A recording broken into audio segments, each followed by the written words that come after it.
Assalamualaikum warahmatullahi wabarakatuh. Halo, selamat datang kembali sahabat Bimbela, utamanya para pejuang P3K di Bimbela Channel.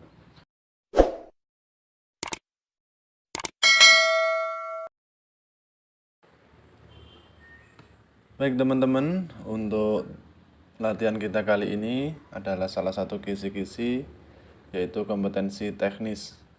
Kompetensi teknis ini adalah pengetahuan, keterampilan, dan sikap ataupun perilaku yang dapat diamati, diukur, dikembangkan yang spesifik berkaitan dengan bidang teknis jabatan tertentu. Oke, langsung saja kita mulai teman-teman. Soal yang pertama,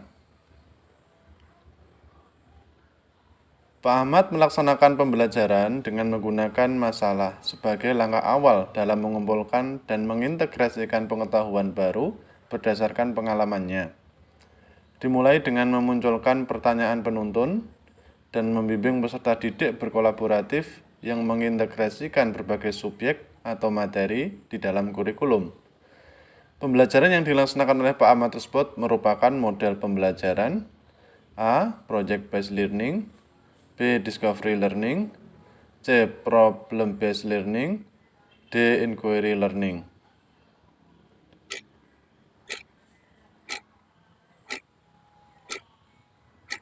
Dan jawaban yang tepat adalah A, yaitu Project Based Learning. Mari kita bahas. Jadi Project Based Learning ini adalah salah satu metode di dalam pembelajaran, yaitu metode yang mampu untuk, ini titik tekannya ya, mendorong menerapkan pengetahuan dan keterampilan.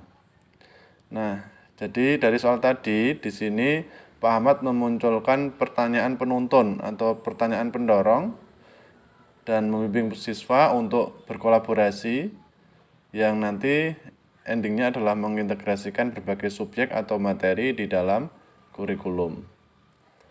Oke, kita lanjut soal berikutnya teman-teman.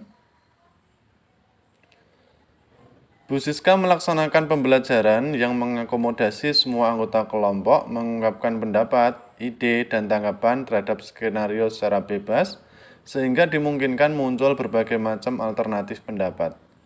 Kegiatan yang dilakukan Bu Siska tersebut merupakan implementasi model pembelajaran A. Project Based Learning, B. Discovery Learning, C. Problem Based Learning, D. Inquiry Learning.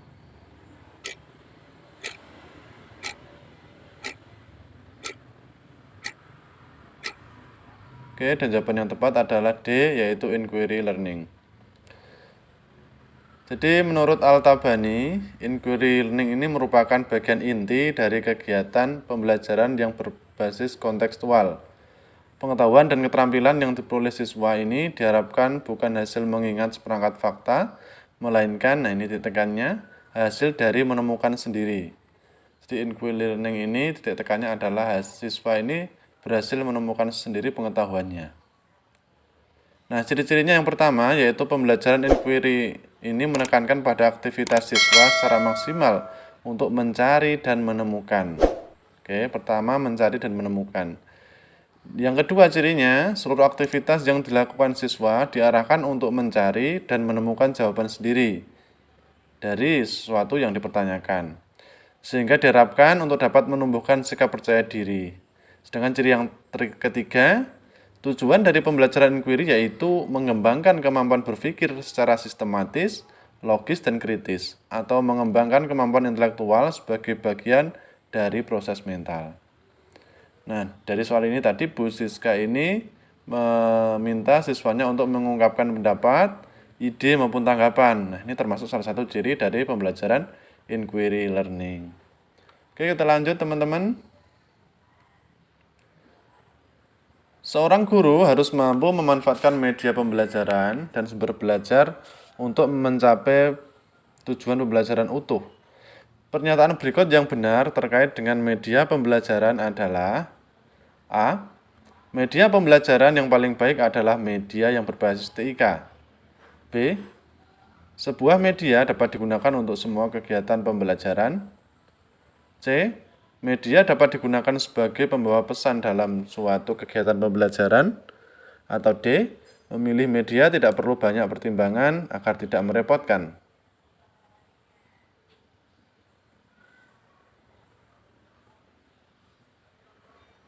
Oke, dan jawaban yang tepat adalah C. Media dapat digunakan sebagai pembawa pesan dalam suatu kegiatan pembelajaran. Jadi, Camp and Dayton ini mengemukakan bahwa peran media dalam proses komunikasi adalah sebagai pengirim atau transfer yang mentransmisikan pesan dari pengirim kepada penerima informasi tersebut.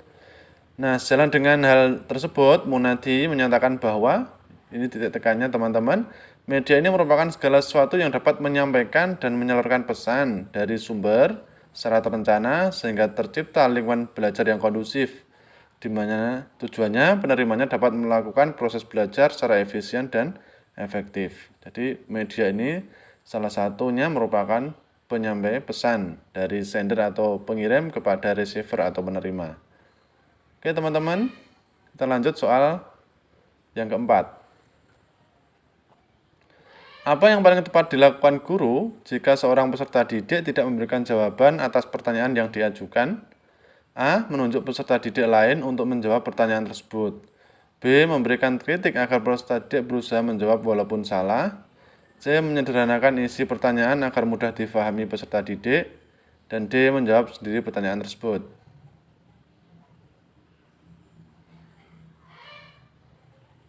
Dan jawaban yang tepat adalah A, yaitu menunjuk peserta didik lain untuk menjawab pertanyaan tersebut.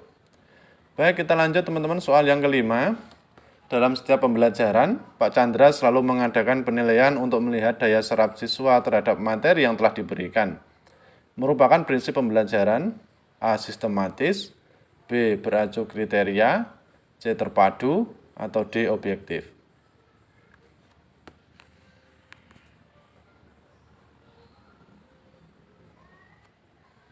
Dan jawaban yang tepat adalah C, yaitu terpadu. Mari kita bahas. Jadi prinsip-prinsip dalam pembelajaran terpadu yaitu meliputi 1. Prinsip penggalian tema, 2. Prinsip melaksanakan pembelajaran terpadu, 3. Prinsip evaluasi, dan 4. Prinsip reaksi. Jadi Pak Chandra tadi salah satunya adalah mengadakan penilaian untuk melihat daya serap siswa terhadap materi yang diberikan. Termasuk prinsip dari pembelajaran terpadu, di sini ada prinsip evaluasi. Oke, kita lanjut soal berikutnya, soal yang ke-6. Dari banyaknya definisi atau batasan yang dikemukakan oleh para ahli, esensi dari pengertian penilaian portofolio adalah A. Kumpulan hasil karya siswa, B. Rekaman hasil karya siswa, C. Rangkaian hasil karya siswa, atau D. Kumpulan nilai siswa.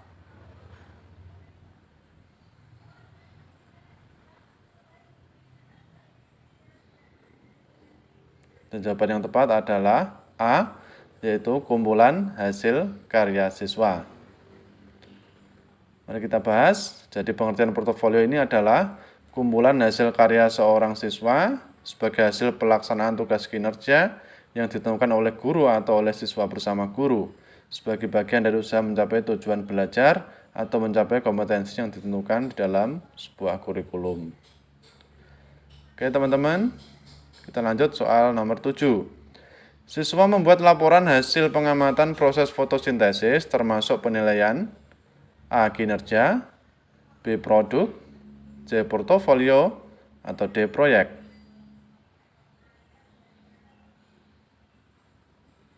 Dan jawaban yang tepat adalah B, yaitu produk.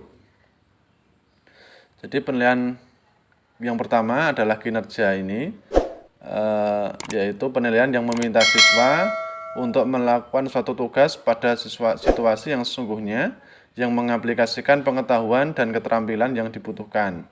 Misalnya saja, tugas memainkan alat musik, tugas menggunakan mikroskop, tugas untuk menyanyi, bermain peran, menari, dan lain sebagainya. Itu yang termasuk penilaian kinerja. Sedangkan yang B ini penilaian produk, adalah penilaian terhadap keterampilan siswa dalam membuat suatu produk benda tertentu dan kualitas produk tersebut. Seperti dalam soal tadi, mengamati fotosintesis. Yang ketiga adalah portofolio. Penilaian portofolio ini penilaian dengan memanfaatkan sekumpulan karya peserta didik yang tersusun secara sistematis dan terorganisasi yang dilakukan selama kurun waktu tertentu.